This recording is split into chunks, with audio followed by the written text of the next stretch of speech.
tatay, si Papa Joe. Tawag ko sa kanya Papa Joe. Papa Joe, St. Joseph. Okay?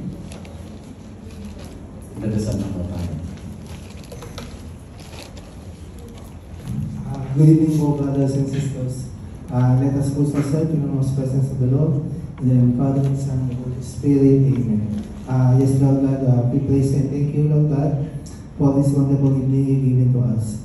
Salamat po, Lord God, ulit at nagkasama-sama ulit po kami dito sa second day ng aming retreat, Lord God. Inihiling po namin, Lord God, na bigyan niyo po sa Padablad ng wisdom, Lord God, to share kung ano pong knowledge and message na gusto niyo pong iparating sa amin, Lord God.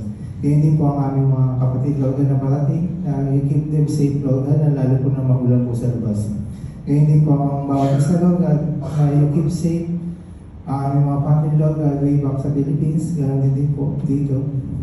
Ang aming po mga hangarin, Lord God, ang aming mga heart-desire, Lord God, ang aming po mga matutunan sa gabi nito uli, Lord God, na sana po, Lord God, na may share din po namin sa mga kasama namin sa bahay. Ganon din po sa aming mga pamilya, Lord God. We ask this in the name of Jesus, who lives and reigns forever and ever. Amen. Father, Son, and Holy Spirit. Amen. Entrust natin ang mga gabi ito sa kamay ng ating mahal na, kayo lang po tayo, sa kamay ng ating mahal na ina para ibigay niya kay St. Joseph bilang ating alay sa fiesta niya ngayon. Sabay tayo. Hail Mary.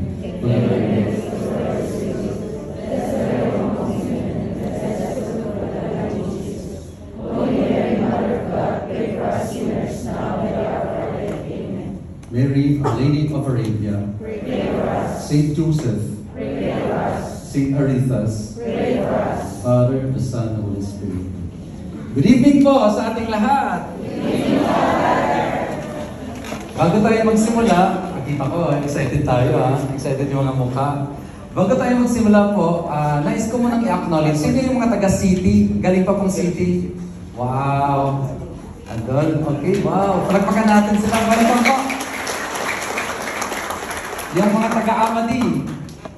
1, 2, 3. Wow, wow. Thank you. Welcome po.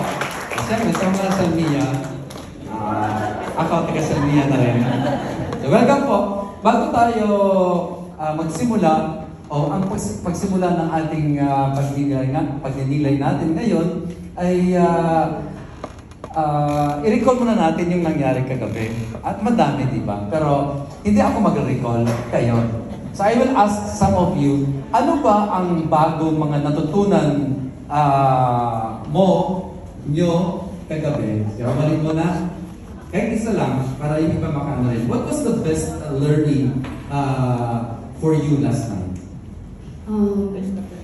For the Lord, for being obedience and faithful to God, and also the Last Supper, Father. I love you. That's it, Father. Thank you, Mama. So, isang bagsak. Ayaw na kayo tumingin sa akin, ha? Yung pinaka-learning niyo. Yung Apostles' Creed about that Jesus went down to us. It has been like a mystery to me because, every time na magdadasal tayo, it's like rote memory. Okay, when we say the Apostles' Creed, Jesus descended into hell. I said, really? You clarified everything. And it was, you opened up the mystery of Jesus going down to hell. Thank you. Kasi po, kagabi, pinag-usapan natin yung bahagi ng Apostles' Creed na Apostles' Creed. So, ate, malinaw sa iyo ngayon. Bibigay ko yung Gcash ko sa inyo. So, sino pa dito sa... Ayun, hanggang dito na lang tayo. Pwede na naliga. Ano yung biggest learning mo kagabi? Sa akin po yung meaning and essence po ng Holy Thursday, Good Friday, and Black Saturday, of course, for the Easter. So naging meaningful po lalo sa akin yun kung bakit natin siya ginugulito. Sinabi niyo nga po na bakit natin every year ginagawa yung mga ganun. So So anong tawag natin sa tatlong araw na yun? Kalitin natin lahat. Paschal Triduum. Paschal, galing sa salitang Pascha, na ibig sabihin ay Cordero or Lamb. Okay? So ang Paschal Mystery, galing doon sa Paschal Triduum. Bakit Triduum? Kasi 3 days. Ayan. Thank you. Akala nyo na...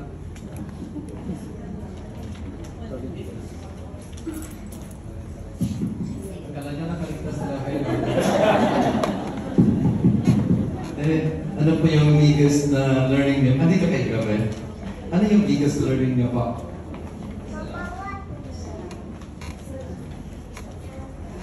Actually, marami naman po ako natutunan.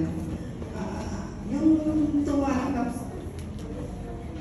yung pakikinig ng nanay sa hinaing ng anak doon habang sa ano. Parang kung ako po yun, sabi ko, bakit mo ako bigyan ng anak para pahirapan ng kami? Parang sakit-sakit po sa dibdib ng pinag. Marinig at masakit tulad ng mga tao. Thank you, Ate.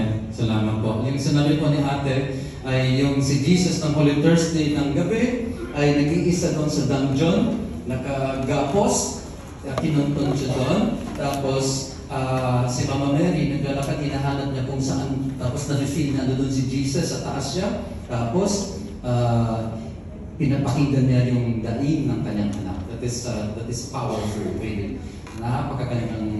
Napakagandang reflection yun. Dito tayo sa side. Walang tumitingin sa akin eh. At sinong gusto sa inyo?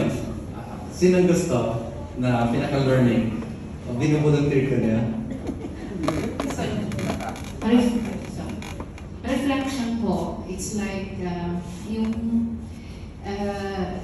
bilang nanay. I mean, nakarelate din po ako sa last na nagsalita. Bilang nanay po, syempre masakit yung narinig mo yung anak mo in pain. But then, may reason pala yun. May mga situation po sa buhay na talagang relate na relate po ako dun sa nangyari sa kanya. So, kung, let's say, sa side ni Jesus, inano siya, he was gone. He was judged, wrongfully judged. But there are times na magtatanong ka sa sarili, bakit? Bakit ganon? Sa akin po, ang dami ko pong personally. Later on, sabi ko na, may mga reason pala behind. So, ang sa akin, Father, is I need to understand. So, itong retreat na po to is malaking bagay po na maintindihan ko. Nagsisimba, yes, pero mas gusto ko pa yung malalim na meaning, the faith. I have the faith. Kaya lang po may mga situation po sa buhay natin na minsan na kailangan po tayo ng sagot. May mga tanong na ang hirap pong sa akin as ilang tao, ang hirap pong makuha ng sagot. So, as the discussion going on, parang naintindihan ko po. Thank you, Ate. Sampagsan mo! You're a mother, and not just the mother, but the fathers amongst us here. Yung siguro kami, just sabi ko, kami yung mga anak na yung nilalagdat lang o may nangyari, di ba? Natatarat-tarat tayo. Ano pa yung nakikita mo, yung anak mo na ano doon, hindi mo siya makita, pero feel mo siya, wala kang magawa. Ang magawa mo lang ay makinig sa kanyang mga daing. Very powerful din. Pero walang sagot dun eh. Basta dapat, ang walang sagot doon si Mama Mary sa tanong niya, bakit? Dinadama niya na lang. So in fact, St. Luke said, Mary kept everything in her heart. Even the heart was pierced by a dagger, by a lance. Okay? Dito tayo. Isang lalaki naman siguro. Uy, ikaw.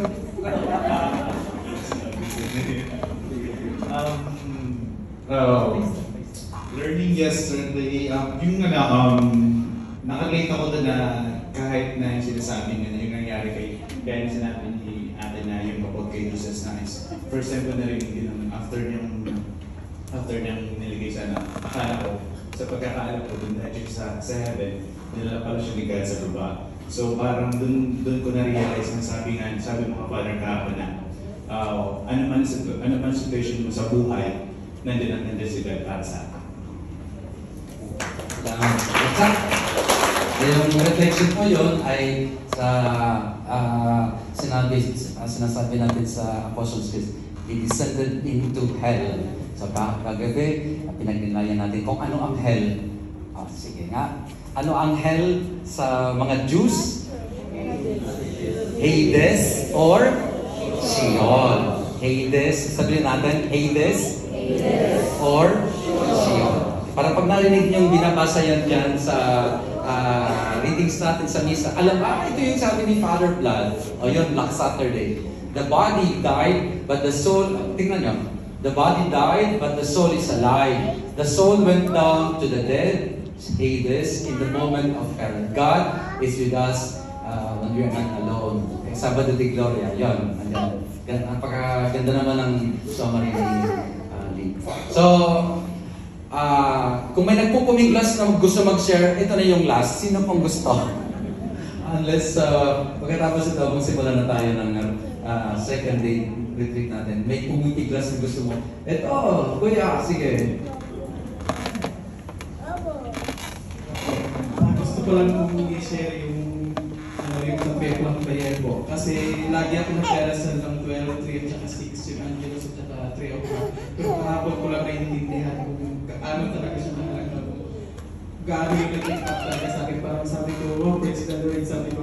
At saka I just want to take the opportunity po na gusto ko po ipahayag sa lahat na naway magdasal po tayo ng rosary everyday. Kasi sa pagdadasal po natin, hindi naman sa totally na magbago tayo. Sa dahan-dahan, kasi katulad nito ngayon, mag-isa lang ako. At saka yung ituturo ng Espiritu Santo na kung saan daan ka talaga pupunta. Kasi ngayon talagang wala akong gana, kaya sabi ko, umuulan. Sabi ko gano'n, sabi ko, parang bukas na lang, may last day pa na. Kapon, parang ano ba, sabi ko gano'n. Sabi ko, ay hindi, parang yung conviction ng Holy Spirit, sabi sa akin, hindi, pumunta ka doon. Kasi lagi din ako nakikinig ng mga sa YouTube, pero mas maganda pa rin talaga yung nandito tayong lahat. Kasi sa pamamagitan nito, talagang yung support natin sa Catholic faith is nandoon, especially kay Mother Mary po. Thank you, Kuya. Kaya, Kuya, yung mga nasa YouTube, hindi naman kasing gwapo ko talaga.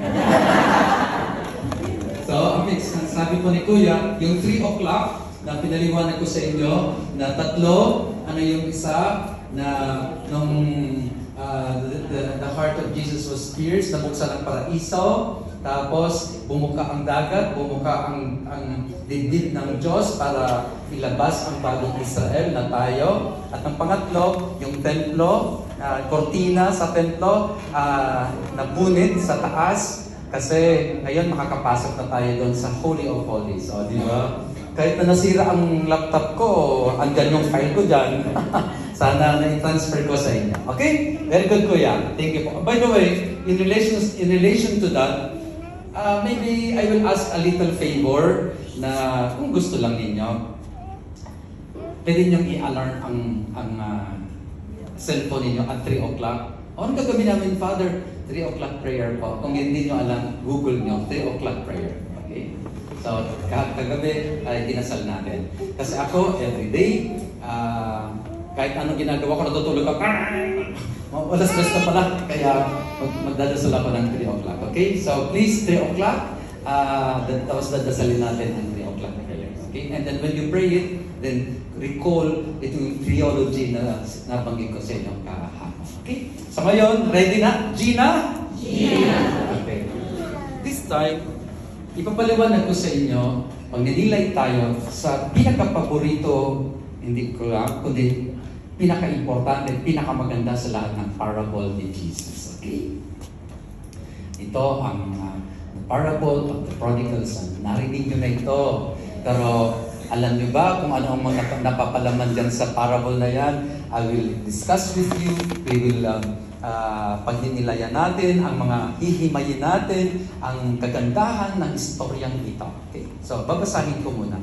Then, later on, himay-himayin natin ano ba ang sinasabi, nasasaad na mga natatagong kahulugan sa loob ng parable na ito. A proclamation of the Holy Gospel according to St. Luke.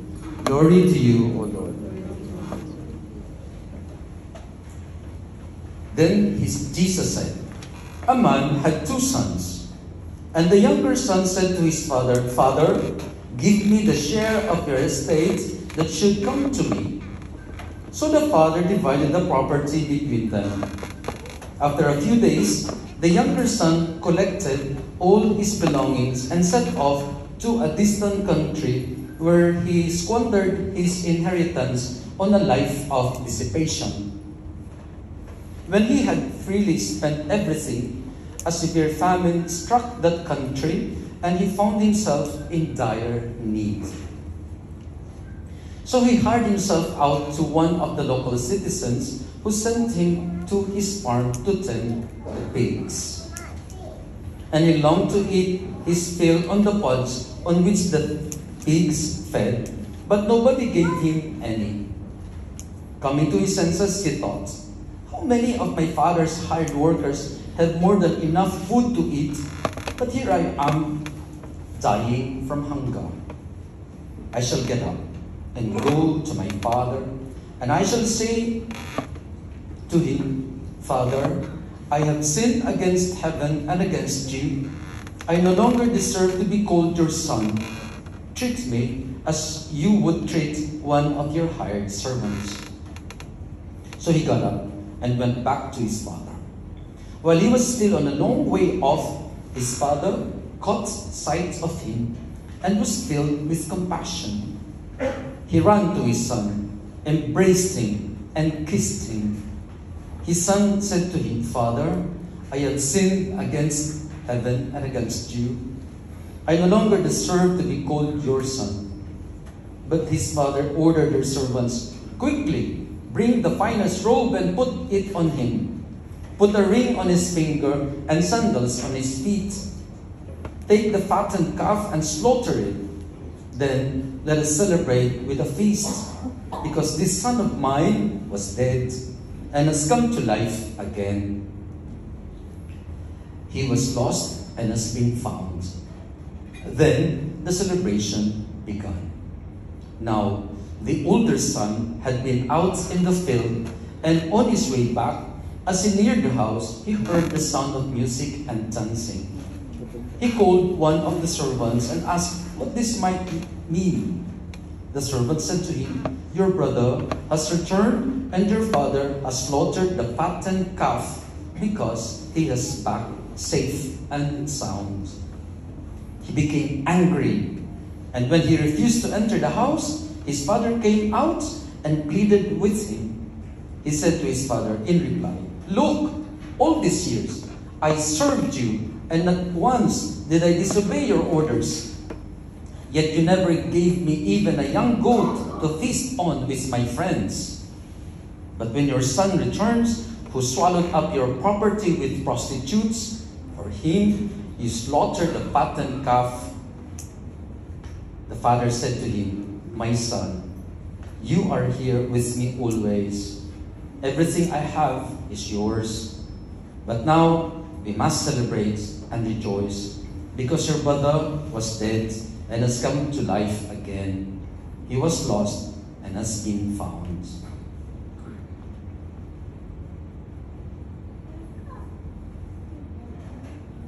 The Gospel of the Lord. Praise to the Lord Jesus Christ. Dear brothers and sisters, this is the prodigal son that we will be reflecting on tonight.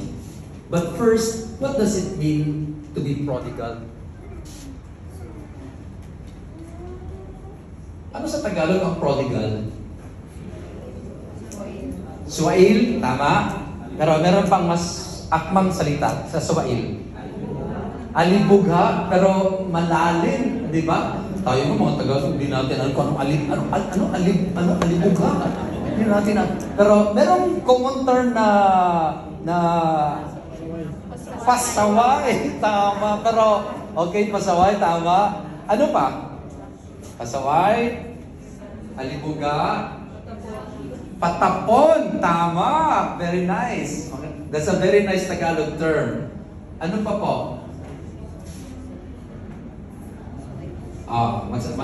It comes from, magsisimula sa letter W. Huwag naman mo na. Huwag naman. Sirit na kayo? W-A. Wala. Walang modo? Hindi. Isang word lang. Isang word lang. Hindi, isang word lang. Tama, waldas. Waldas.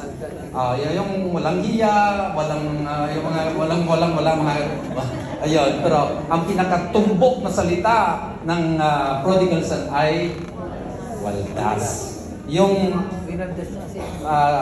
waldas, yung prodigal, waldas. Actually, di ba sa atin, pag sinabing the prodigal son, pero actually, mamaya, makikita natin na ang prodigal dito ay tatlo. The father, the son, the older son, and the younger son. Kaya lang, pag sinabi natin the prodigal son, nagkutuon ang ating paningin doon sa younger son kasi sa kanya naka-titled yung the prodigal son.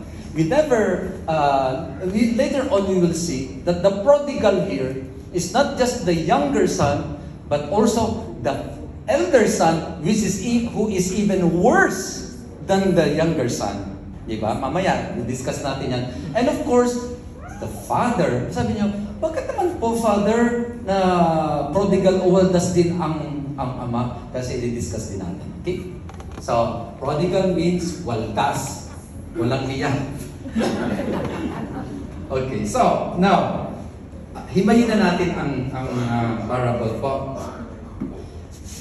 A man had two sons, okay, the younger and the older. And then the younger son, Father, give me the share of the estate that should come to me. Alam niyo ba ang krimen sa pagpatay ng ama? What do you call it?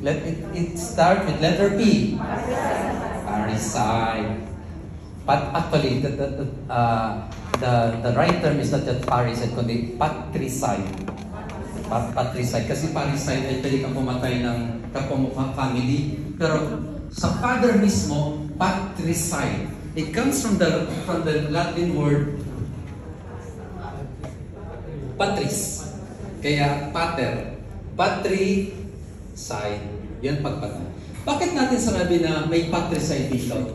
Kasi sa kultura ng mga Hudyo,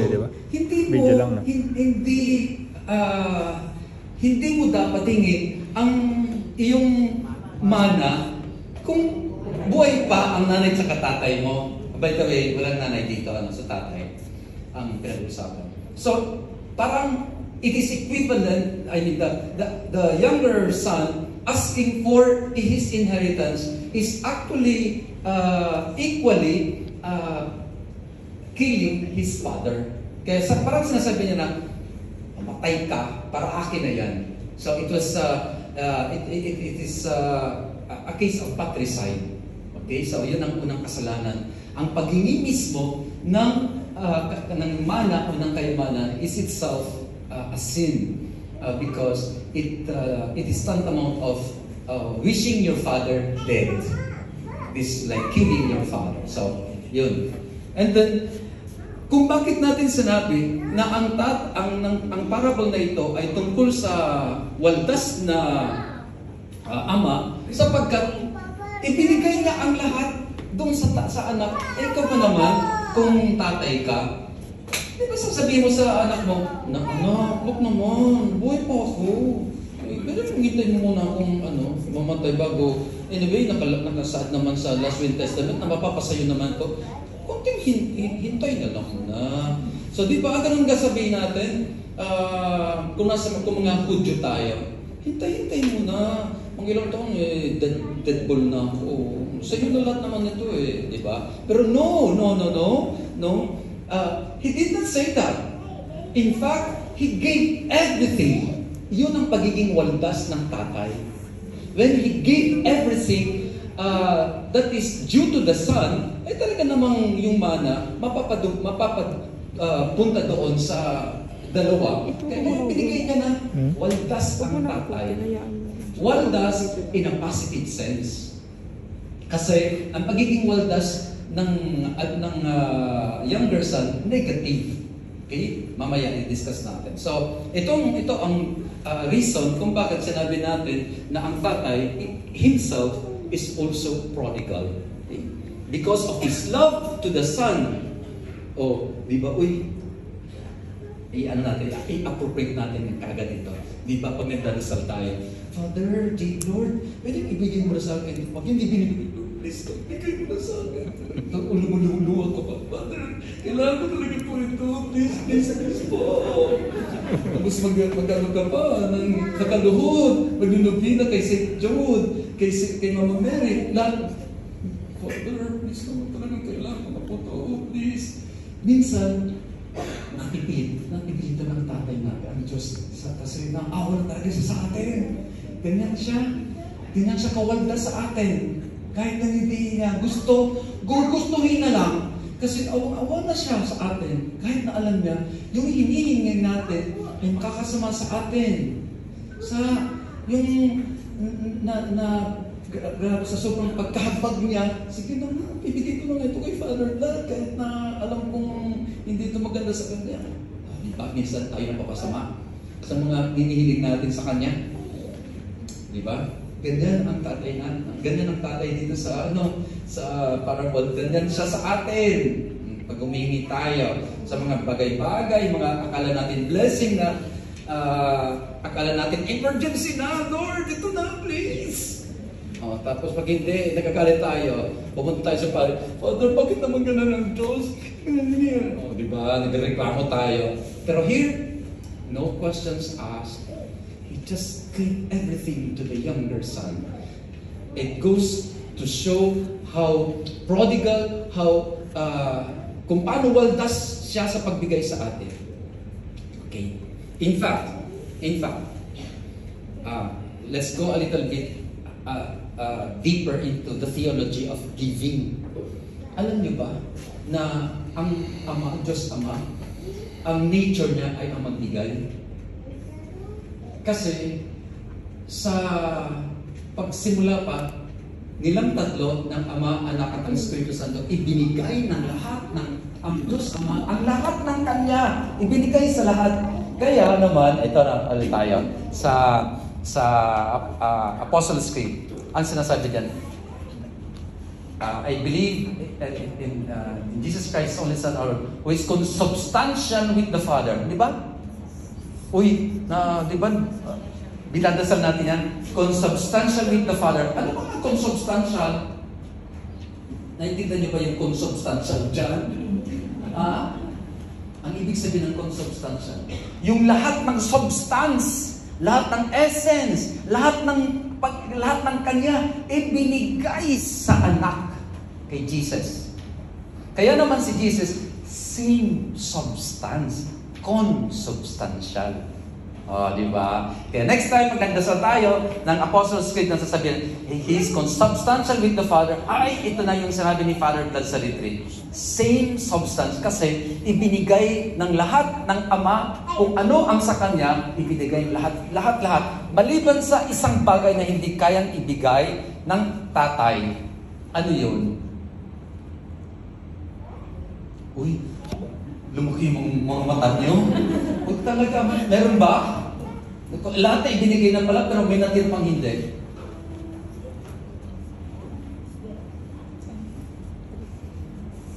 Yung pagkatatay niya. Kasi, isa lang ang tatay. Anong ibinigay? Yung filial relationship niya. Hindi niya kayang ibigay ng pagkatatay, ibigay ko sa iyo, ikaw na yung tatay. Sa ating mga tao, iba tayo. Halimbawa, ikaw ang anak ko, ako ang tatay mo, ibibigay ko sa iyo yung pagkatatay pag ikaw may tatay na rin, ay may anak na rin. So, tatay mo ako, pero tatay ka rin. With Jesus, no. Isa lang ang tatay. Sapagkat hindi niya kayang ibigay yung pagkatatay niya kasi hindi nasa nature ng anak ang maging tatay. Kaya nga anak di ba? Anyway, balik tayo sa giving ng ama. So, this is what the Father is to Jesus. This is the Father to us, to each of us. Kasi pala, kung ang nature ng Diyos Ama ay ang magbigay, yung sinulat kong libro na sabi ko sa inyo, ipaikot, hindi na pinaikot siguro dito, bahala kayo. Ang sabi ko doon ay, to withhold is to perish. Pag hindi mo ito inibigay, yan ang ikamamatay mo. Kaya, totoo talaga na ang nature ng Ama ay magbigay. Kung magpigil na siya ng pagbibigay, mamamatay siya. So, siyempre, hindi naman namamatay ang Diyos. Pero, hindi na siya magiging tunay na ama. Kasi, ang nature na is totally giving. Kaya, bawat isa sa atin, yun. Na pag humingi tayo ng ganito lang, ibigay sa atin mas pa dyan. Kasi, nature niya ang magbigay ng buo. Minsan hihingita natin maliliit lang. Humingi ka ng big time kasi tatay natin yan. Diba?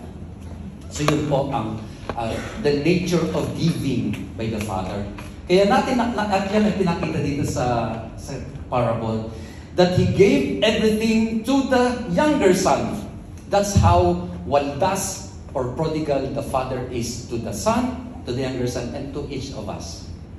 To each of us.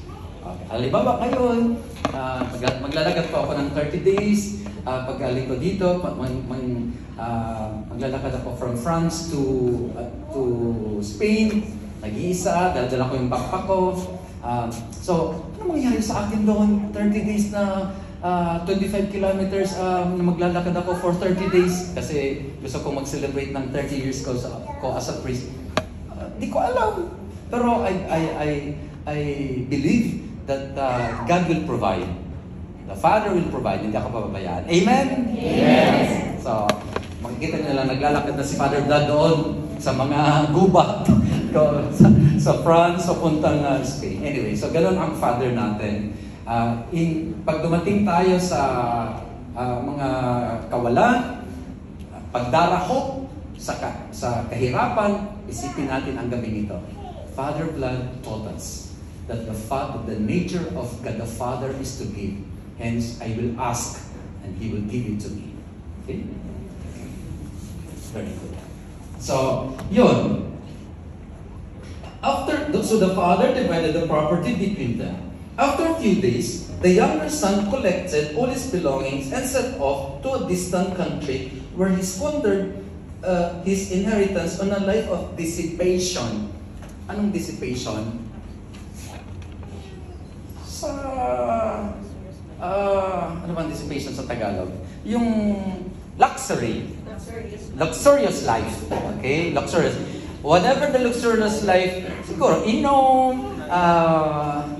kung nagpasasa, yon, nagpasasa sa kaligayahan ng mundo, yun ang dissipation. Okay? So, tingnan natin kinuha, tapos winaldas. Ito yung negative na waldas. Okay? Nagpakasasa doon he spent all his belongings. When he freely spent everything, nung nawaldas niya na lahat, a severe famine struck that country, nagkaroon ng taggutom sa lugar na yon, and he found himself in dire need. Naghirap na siya. Wala na siya kahit na 5.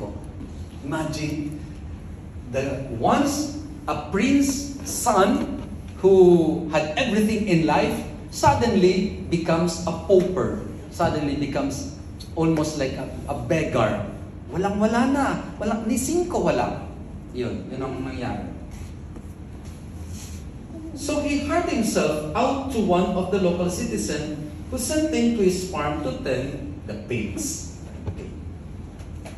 Bakit hindi kumakain ng mga kwaiti, ng baboy? Kasi madumi sa kanila. Bakit hindi kumakain ang mga Israelita ng baboy? Same, kasi madumi. Kaya, ang baboy ay isa sa pinakamaduming hayop para sa kanila. Lalong-lalo na sa atin sa Pinas, anong pinapakain natin? Kaning baboy, yung mga tira-tira. Kaning baboy. Oo. So, yun. Kaya di ba madumi? Maliban na lang kung bumili ka ng feeds. Pero pati yung feeds, actually, madumi din yun. Anyway, that's another story. Anyway, so, ngayon, hindi nga pwedeng humawak sa ang mga Hudyo. Hindi ka pwedeng humawak sa kasi magiging unclean ka kung ikaw humawak sa baboy. Pero ito, wala siyang magawa kundi ang maging alila, taga-alaga ng mga baboy. Siguro itong ay hindi ito Hudyo na nag-aalaga ng baboy. Okay? So, nagpaalila siya. Imagine, can you imagine? Yung parang prinsipe, ngayon, nag-alaga ng baboy. Ano ibig sabihin nun? Palalimin natin ito. Ang baboy para sa kanila, pinakamababa, pinakamabaho, pinakamadumi. Tapos ito ngayon yung son, younger son, isang dating parang prinsipe, ngayon nag-aalaga ng baboy. At ang kinakain niya, ang pagkain ng baboy. Mayroong kasabihan na you become what you eat. Sabi ni St. Agustin yan, you become what you eat. Kung anong kinakain mo, doon ka magiging ano. Ano siya ngayon? Baboy. Kaya mga kapatid, anong ibig sabihin nito? Kung ang paglabas natin sa tahanan ng ating Ama at nagpapakasasa tayo sa kamunduan at sa kasalanan, ano ibig sabihin nun? Nagpapakababoy tayo. Yun ay masakit na katotohanan, lalong-lalo na ng mga malalaking kasalanan natin. Pag nakagawa tayo ng mga malalaking kasalanan, hindi na tayo parang tao, para na tayong baboy. That's one of the biggest lessons of this parable. We become like a pig when we sin, especially the big sins. So, nakakalungkot At nung pumunta ko sa Israel, hinanap ko kung anong kinakain ng baboy, ng feeds nila. Ito pala, ito kinain ng younger son. Lord, hindi mo manguya Pero nangunguya ng baboy, so manguyain mo na rin. Grabe talaga. Anyway, so doon, naging baboy din tayo minsan. Okay. So, he longed to eat his fill, his stomach, on which the vine fed. Kinain niya, yun na rin ang kinakain niya. Tapos, coming to his senses, ano yung sabihin ng coming to his senses? Yung natauhan, ano pa? Napagtanto. Gaganda mga Tagalog natin. Tapos, nahimasmasan. He came to his senses and thought and said, how many of my father's hired workers have more than enough food to eat, but here I am dying of hunger. So, pagtanto niya, pag-isip-isip niya, he realized, hey, yung mga hard workers ng tatay ko, ang sagasaganan nila kahit na naghihirap sila. Pero ako ngayon, kinakain ko yung pagkain ng baboy. Okay. Which now leads us to enter into the house of the Father. In the Father's house,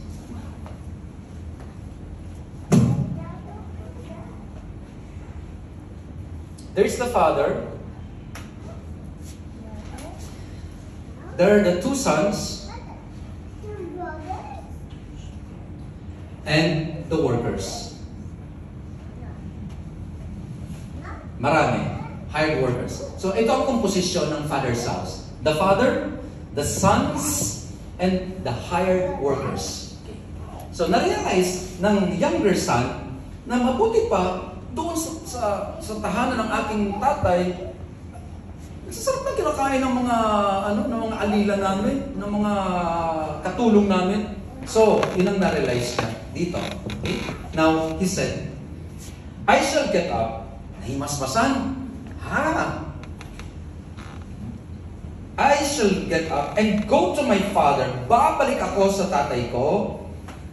And I shall say to him, Father, I have sinned against heaven and against you. I no longer deserve to be called your son. Treat me as you would treat one of your hired workers. Diba? So, nahimasmasan, nag-isip siya ng kumpisal. Di ba tayo minsan, pag nagkatagaling na tayo, iniisip natin, kumpisal kay Father ganito. Okay. Di ba? Ganun siya. So, 3 bahagi ang kanyang kumpisal. Father, I have sinned against heaven and against you. Number 1. Number 2, I no longer deserve to be your son. Number 3, consider me as one of your hired workers. Okay. So, sa tingin nyo, yung confession ba ng son ay maganda? Sige nga. Sino magsasabi? Huwag kayong matakot magsumagot. Sino yung sabi dito na, yes, maganda yung confession ng son? Sige. Sino yung sabing hindi? Babatukan ko kayo. Ayun yung sumagot. So, was there something wrong? Was there something wrong with the 3 elements of his confession? Father, I have sinned against heaven and against you. I no longer deserve to be called your son. Ay, hindi mo na ako, anak. Just treat me as one of your hired workers. Kita natin. Just treat me as one of your hired workers. So what was wrong? Ito. Yung son, tuso. Tuso. What's tuso in English? Wais. Tagalog yun. Wais. Sa English, shrewd. Shrewd. Okay? Shrewd. Isa pang salita natin ginagamit, magulang. Diba?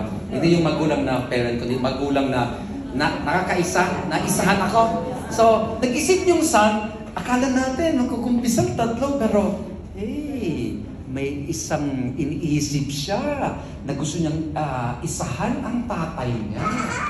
Now, ano yun na gusto niyang isahan ang tatay niya?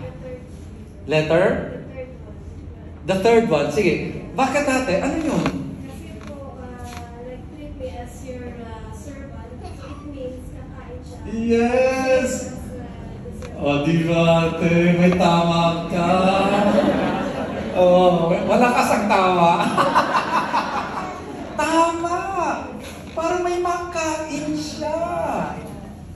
Pero, meron pang isang mas tusong pag-iisip ang younger son maliban sa food, sa nourishment niya. Ano yun? Balik tayo dito. Okay, huwag na pag-usapan yung mamaya na yung elder son. Ganito. Father, I have sinned against heaven and against earth. Check. You don't need to, I don't deserve to be called your son. Check. Dede. Pero ang pinag-diferensya, yung pangatlo. Treat me as one of your hired workers. Hindi lang sa pagkain, kundi ganito. Papasok siya ulit sa tahanan ng tatay in the father's house. Then, he will have this meal ulit, kakain ulit siya. Kahit na hindi na ako anak mo, okay, okso lang po, Father, okso lang. Ang hired persons ay may bayad din, hired din, di ba?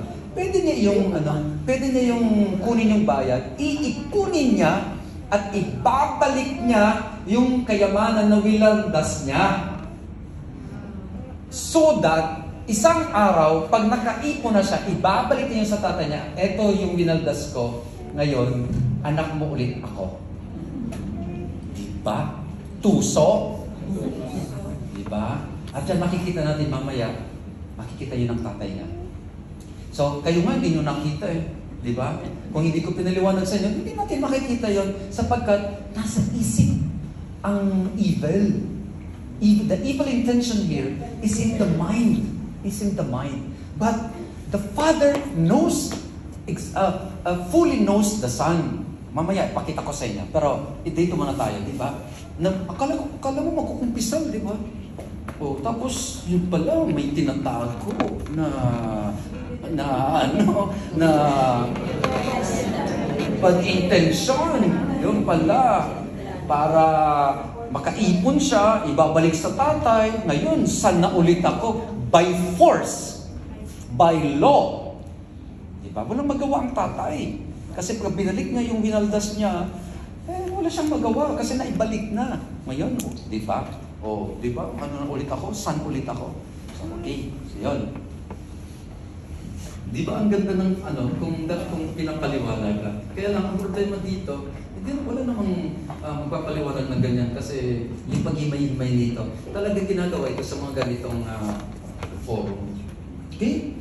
So he got up and went back to his father. Ito na, lakad. Bumalik.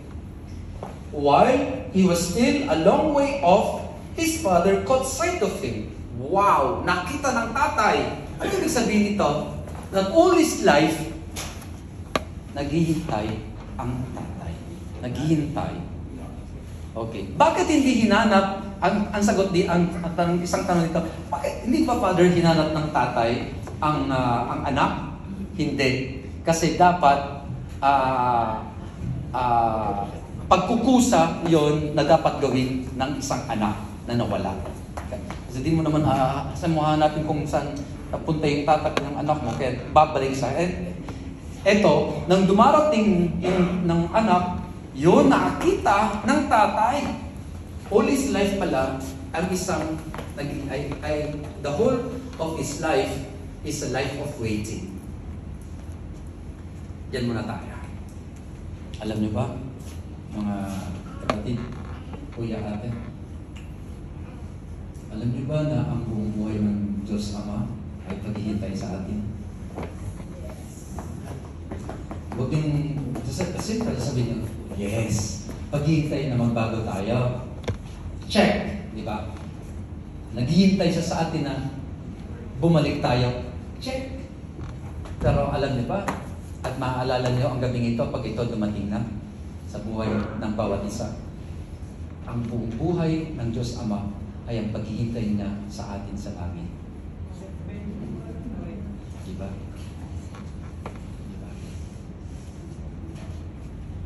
Minsan in my prayer, na nagdarasal ako, Father, kailan ba ako pupunta dyan? Kailan? Sabi niya, huwag kang hot. Gusto ko na sometimes, in my prayer, sabi ko, excited na talaga ako. Gusto ko makita ang mukha ni Mama Mary, mukha ni Jesus, ni St. Joseph, ang mga saints. Gusto ko makita yung mga favorite saints ko. Kailan ba? Excited na kasi ako. And then, ito very personal kong sharing ito sa inyo. Sometimes the Father would tell me, bakit? Ikaw lang bang excited? Ako excited din ako, pero dyan ka muna. Kaya ang buong buhay ng ating Diyos Ama ay isang buhay ng paghihintay sa pagpasok natin dyan muli sa kanyang bahay. Kaya, pag yun ay dumating na, naalala niyo ako na itong gabing ito. Tama talaga. May tama yun si Father Vlad.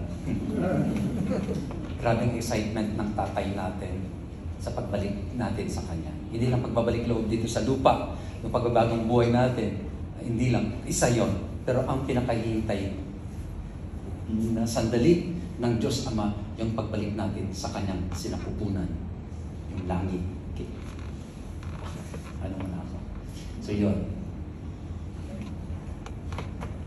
Siguro, dahil sinare ko sa inyo yun, mga one time siguro, pagdasalan din ninyo. Maging inyo yung dasal kong yun. So, the father was waiting, had been waiting. While he was still, his father caught sight of him, and was filled with compassion.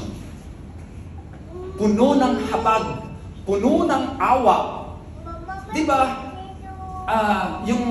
Kayo mga nanay, mga tatay, di ba pag nakagawa ang inyong mga anak ng pagkakamali, di ba? Galit na galit tayo. Ikaw kasi! Di ba? Papa, di ba sinabi ko na sa'yo? Di ba? Yung kagad ang, di ba, mga sasabihin ng in normal circumstances, di ba sinabi ko na sa'yo? Ikaw kasi, hindi ka kasi nakinig sa akin eh. Yung mga nanay, the usual na conversation, yung galit at ikaw talaga. Ganyan. Pero ito, anong sabi dyan? He was filled with compassion. Yung umaapaw na habag, umaapaw na pagkaawa. Okay? Beautiful, a beautiful way of imaging the Father. Okay. He ran to his son, embraced him and kissed him. So ito, napakaganda kasi nito. He ran, he embraced and kissed. 3 things. Number 1, bakit siya, ano yung run sa Tagalog? Bakit siya tumakbo? Excited, syempre. Yes, excited. Ano pa? Tuwa. Syempre naman, ito na yung, di ba, kung kayo umuwi nga sa airport pa lang, gusto mo, ano ba naman ako, tapos, gusto mo, kumpirin, lumipad ka na doon kasi, di ba, yung tuwa mo na pag umuwi tayo ng Pilipinas, di ba, maliban lang kung may utang ka doon, ayaw mo pakita, di ba? Pero in normal circumstances, tuwang-tuwa tayo talagang, paganda doon na sa, paganda na talagang, wow, anyway. But what is actually the reason why he ran? What is the reason why he ran? Kasi, alam niyo ba, dahil sa ginawa ng younger son, the community has the right to kill him by stoning. To kill him by stoning. Kasi, mali ang ginawa ng anak na yan. Dapat hindi na siya tularan, dapat siyang mamatay by stoning. So can you imagine, kung naunahan siya ng mga tao, nandoon pa lang, di ba, naglalakad, yung younger son, naglalakad, nakita ng mga tao, di ba, babatuhin siya, bago niyo batuhin, eto muna ako, andyan ako, I-got you. Yun ang dahilan kung bakit siya tumakbo. To save the son from death by stoning. Di ba? Hindi nyo naman alam yan kung nagbabasa lang kayo. Kaya bakit tumakbo? Akala mo tumakbo lang dahil excited. No. Deeper than that. To save the son's life by stoning. So, imagine yung excitement, tapos na-save na. He embraced. Ano yung ibig sabihin ng embraced? Niyakap. Siyempre, no. Ano yung kahulugan ng pagyakap? That they become one again. Di ba merong separation, yung pag-alis ng anak doon sa tatay. So ngayon, he embraced the son to welcome him back as one. Once ulit sila, the father and the son. You know why? Because when the son left the father's house, he was no longer a son. Kaya nga, nagisang parang baboy, di ba? So, hindi na siya son. Pero hindi lang ito sa pagkawala ng karakter ng isang anak bilang son, kundi yung pagkawala rin ng karakter bilang ama. Sapagkat, kung wala kang anak, hindi ka naman tatay, di ba? So, kung nawala ng anak mo, ano ka? Wala, hindi ako tatay. So, ang pagkamatay ng isang anak ay pagkamatay din ng pagkaama ng isang lalaki. Kaya nung umalis yung younger son, namatay ang pagkaama niya doon sa younger son niya. Of course, doon pa yung older son. Pero sa pagkaama niya doon sa younger son, namatay ang pagkatatay niya. pumunta tayo dito, i-appropriate natin dito sa ating buhay natin. Yun ang, kung tayo naman ay nagpapakababoy, namamatay tayo sa pagiging anak ng Diyos natin. At hindi lang tayo, kundi yung the angst and the loneliness of God the Father feeling when each of us cuts off our relationship with Him. Alam mo kung bakit? Kasi ganito. Ang nature ng tatay, God the Father, is to give birth. Walang humpay na panganganak sa kanyang anak. Akala nyo ba? Ang pagkakaiba natin, pag pinanganak na ang isang tao ng nanay, saka ng tatay, siyempre, pinanganak na, di ba? Kasi lumaki na, pinanganak na. With God, no. The birthing of the well, of course, birthing is the human term, pero yung sa God, sa Trinity, the begetting, ang tawag natin dyan, kasi para sa Diyos lang ang beget, the only begotten Son, di ba? Ang begetting ng Son by the Father is eternal. Walang humpay. Hindi, it doesn't stop. In theology, kung tatanungin niyo ako kung, ano Father? Patuloy ba na pinapanganak ng Diyos Ama ang anak? Paano yan, Father? Lumaki na si Jesus eh. Pinapanganak pa ba? Yes. Yes, because that's the nature of the fatherhood of the Father, to eternally beget the Son. Even now, na nandito tayo, He begets the Son until eternity. Okay? So, makita niyo kung ito pala ang framework ng fatherhood ng Diyos, ang pagkawala niya, ang pagkamatay niya, balikan natin yung Good Friday and Black Saturday. Di ba? Last kahapon. Yung pagkamatay niya sa krus, akala niyo ba si Jesus lang ang nasaktan? No. Equally, nasaktan ang tatay. Nung namatay ang anak, namatay din ang pagkaama ng Diyos Ama. Di ba? Akala natin si Jesus lang kasi nakikita natin, oh. Pero di natin nakikita yung sakit na naramdaman ng tatay, ng ama. Ito yun sa parable. Kaya ngayon, wow, halika! Oh, one ulit. Tatay ulit ako. Anak ka ulit. Tayo ulit na dalawa. Di ba? The union, the embracing, and kiss. Yung intimacy ng dalawa na halikan ka ng siguro sa atin, magmamano tayo. Di ba? Sa aming family, nagmamano kami sa aming mga tatay, but we kiss our mother. Ganon siguro ang gagawin natin. Okay? By the way, at this juncture, do you have any question po? Huwag kayong, nahiya, magtanong. Okay? Any question po? So, ito na tayo. His son said to him, ito na yung kumpisal. His son said to him, Father, ano yung kumpisal?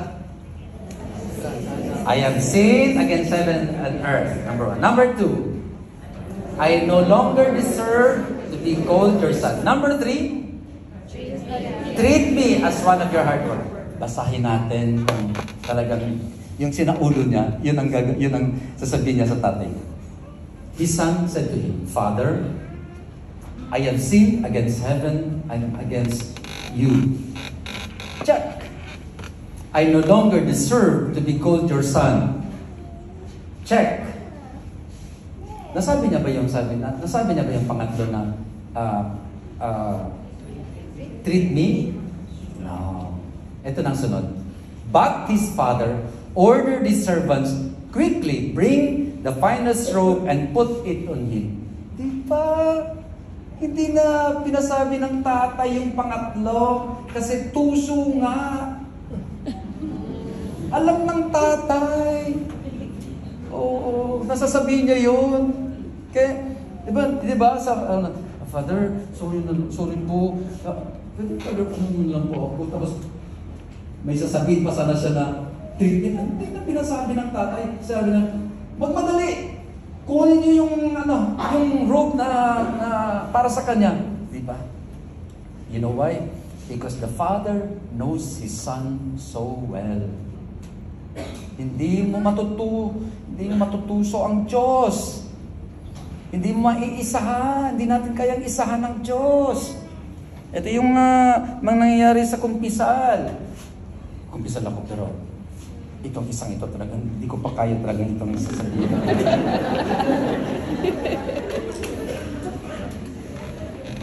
Next time na lang. Diba? Diba may minsan sasabihin ko diba kay Father? Tapos, diba?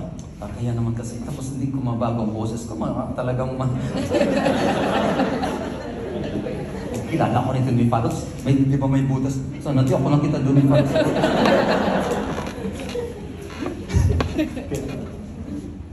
Hindi ko nasabihin ito, pangatlo, di ba? Pero ang Diyos, pwede nating lukuhin ang pare sa confessional, hindi natin kayang lukuhin ang Diyos. Okay? So yon ang ito ang maganda dito sa parable na. Now, ano ang pinagawa ng tatay?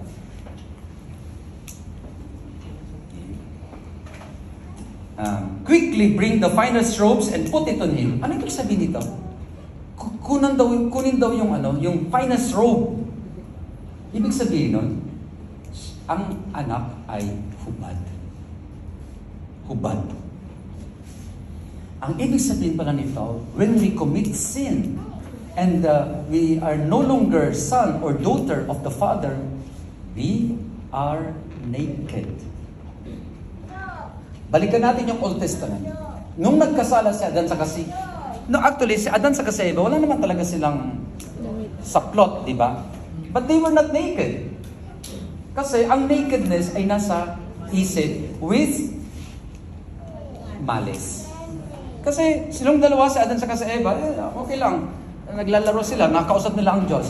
But after they have sinned, what did they do? The first thing that they do, they sow fig leaves and covered their private parts. Kasi may malis na. Doon nila naalala, doon nila nakita na sila pala ay hubad. Okay? Yun ang nangyari dito sa younger son. Bring him the finest robe, not just the robe, finest robe kasi hubad yung anak ko, damitan niya siya. Okay? Put a ring on his finger. Ano ibig sabihin ng ring? Binabalik ng tatay yung pagiging, nature ng pagiging anak ng anak niya. Diba? Sa atin, ang mga nagsisingsing kayo, diba? Mga singsing, yung mag-asawa. Sa aming mga pare, hindi kami nagsisingsing. Ang singsing, ang gumagamit lang ng ring sa amin ay ang obispo. Kaya pag nakita tayo ng obispo, nagkikis tayo sa ring nila. Okay? So, pinababalik yung dignity ng tatay doon sa anak. And sandals on his feet. Sandals on his feet. Ibig sabihin nun, walang panyapak, talagang barefoot yung tatay. Can you imagine, no? Talagang bare and naked. Literally, na bumalik yung son doon sa tatay. Napakagandang figure. By the way, may nakalimutan ako doon sa pagtakbo. Kasi ang tawag pala doon sa pagpatay ng member of a congregation na dahil sa ginawa ay ketsatsa. Okay, naalala ko lang. Ketsatsa. Tsaka, alam nyo bang walang tumatakbong Hudyo na lalaki? At siyempre pati babae. Walang tumatakbo sa kanila. Alam nyo kung bakit? Tanungin niyo ako kung bakit. Ito, kasi ang tumatakbo, mga slaves lang. The slaves are the only ones who run. Why? Because dapat pag madali, ito, dali mo itong sulat doon. Talaga, mag-run ang slave. Ito, pumunta ka doon.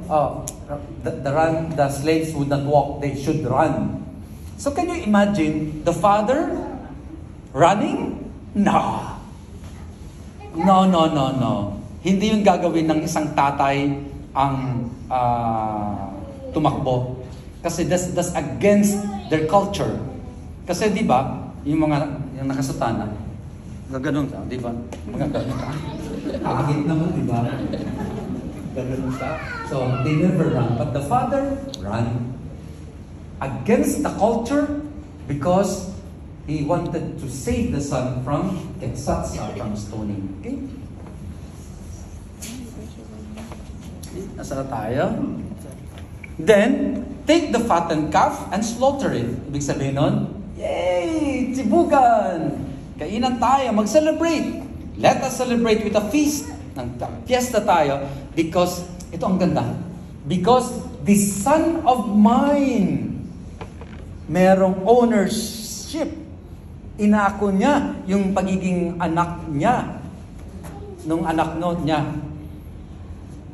This son of, very, very important mga words na ginagamit dito ni Jesus. This son of mine was dead and has come to life again. He was lost, nawala, nagpakawala, and has been found. Na ngayon, nasumpungan. Then, the celebration began. Celebration began, mga kantahan, na kung nangyari ito sa Pilipino, may videoke, tapos may pansit, may lechon, di ba? Alam natin ang mga Pinoy, the usual Pinoy, di ba? And then, the third part of the story begins. Okay, the first part was the second part was the coming back. Ito na yung third part. Then, now, the older son had been out in the field, and on his way back, as he neared the house, he heard the sound of music and dancing. Ano ibig sabihin nito? Ulitin ko.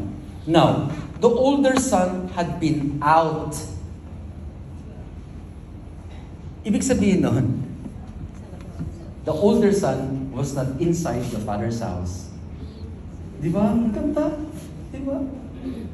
Hindi lang yung younger son ang umalis.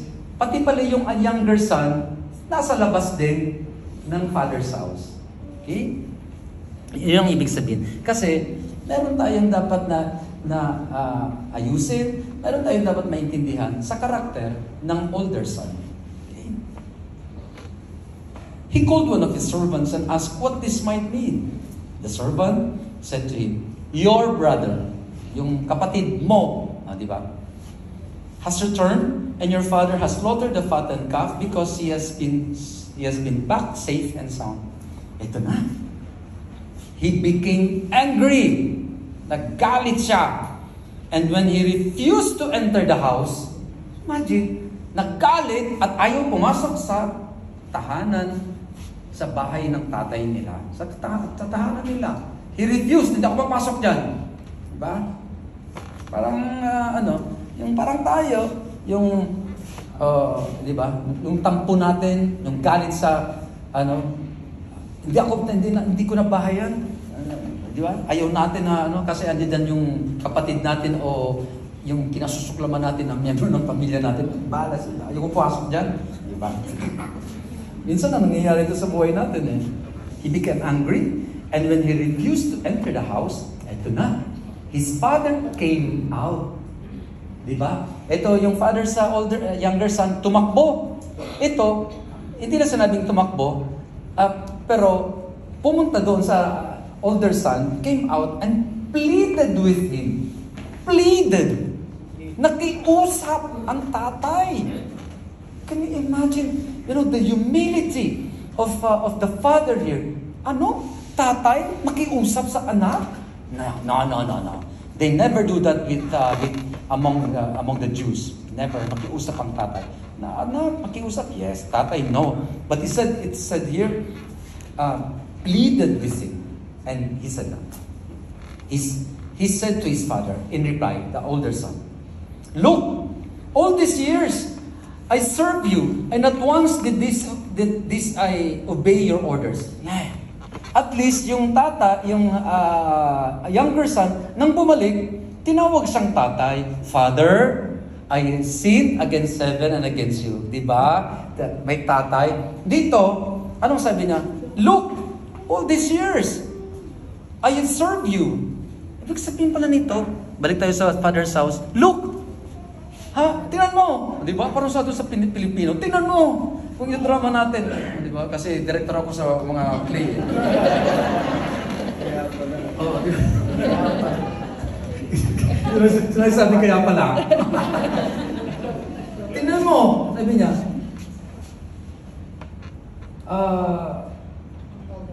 all this time,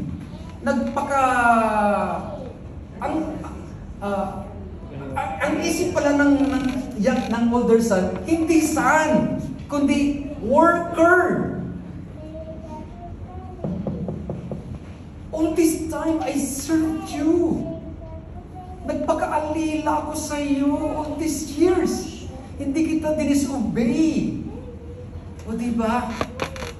Out na nga sa bahay, tapos ang feeling pa ng son, ay hindi pala son ang feeling niya, kundi hired worker. Yun nakakasakit sa... Imagine yung naramdaman nito ng tatay na tapos ko lang doon sa isa kong younger son.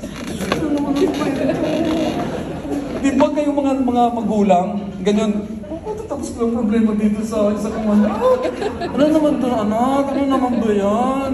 Ganito yung tatay kung i-humanize natin.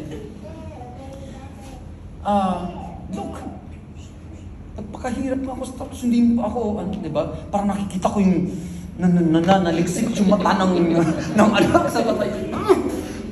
Tapos, di mo na. O, di ba? Kung i-arte ko to sa stage eh. Di ba?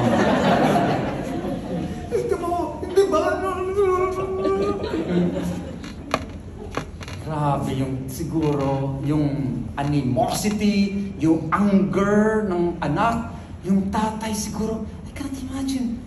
Ano yung ito na, basahin natin yung sabi ng tatay. Pero bago yun. But when your son, yet you never gave me even a young goat to feast on with my friends.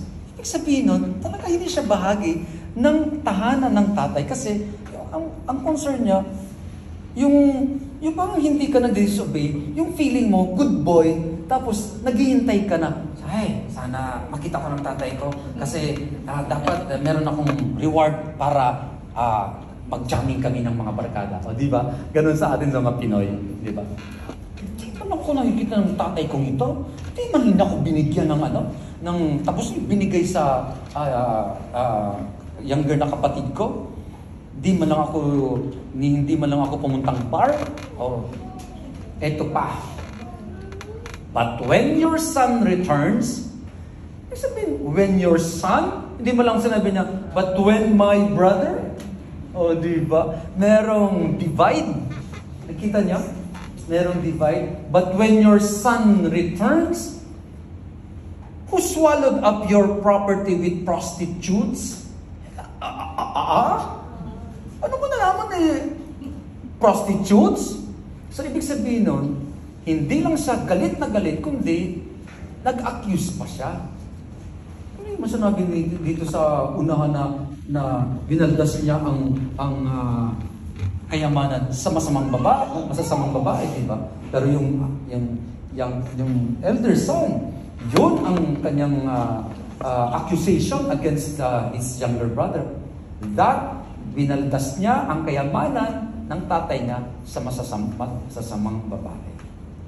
That is so bad that you had judged your brother na hindi mo naman alam na ginawa. Kahit alam mo, you don't say that.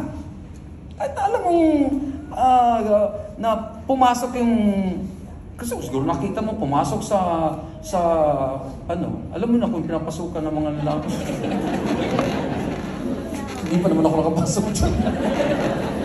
Kahit na, pero sasabihin mo ba yun? Diba? Hindi yung sasabihin ng isang decenteng tao. na mag-accuse ka. So, eto na. He said to him, the father, "My son." Yeah, beautiful. "My son, you are here with me always." Para sa akin, andito ka. Diba? Kahit na nasa labas ka, pero andito ka sa akin. Oh, ganda. Gandang ano. Hindi ka andito ka sa dibdib ko. Beautiful. Everything you are here with me always. Dito ka. Everything I have is yours. Diba? Diba? Yung nature of the Father to give the same thing that he said to his older son. Everything. Kung anong meron ako, binibigay ko sa iyo. Consubstantial tayo. Back to the word consubstantial. But now, we must celebrate and rejoice. Because your brother, ngayon ikinoconnect na ng tatay yung relationship niya doon sa younger. Your brother was dead and has come to life. He was lost and has been found. End of the story. The question is, did the older son reconcile with the father?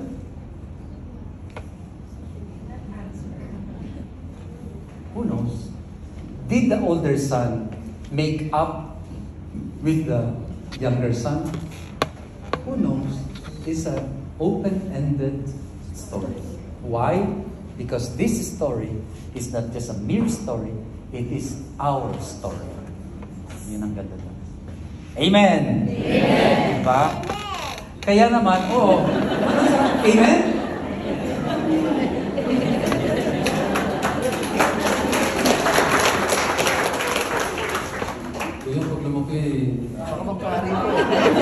Pag nagpare, sabihin mo, ito yung narinig ko kay Father God noon, ikot-kwento ko sa iyo, anak. So, grabe. So, this is the most beautiful parable of Jesus. Jesus as a storyteller, well, of course, written by St. Luke, who is also a master storyteller, is at the peak of his being a storyteller. Ito ang pinakamaganda sa lahat ng parable ni Jesus na sinulat din ni San Lucas. Diba? So beautiful. There's so much, di ko lang kung may mga nakaligtaan ako, pero yun siguro. And some of them, yung pagpunta kong Holy Land, talagang hinanap ko, ano yung kinakain ng baboy? At nakita ko siya. Naku, hindi ko makain ito. At saka kung kainan ito, kasi hindi naman ko baboy. So, yun po. Wow.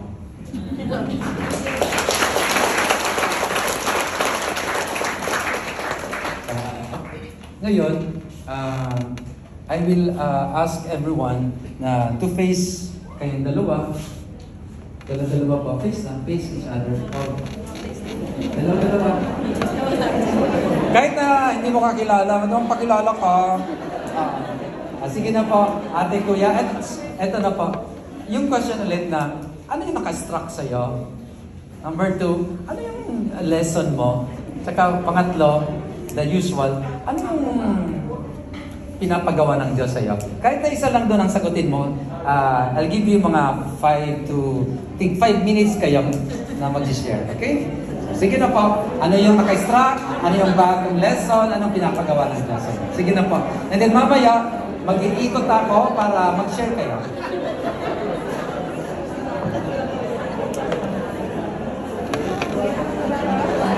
Uy, magpakilala muna. Magpakilala muna.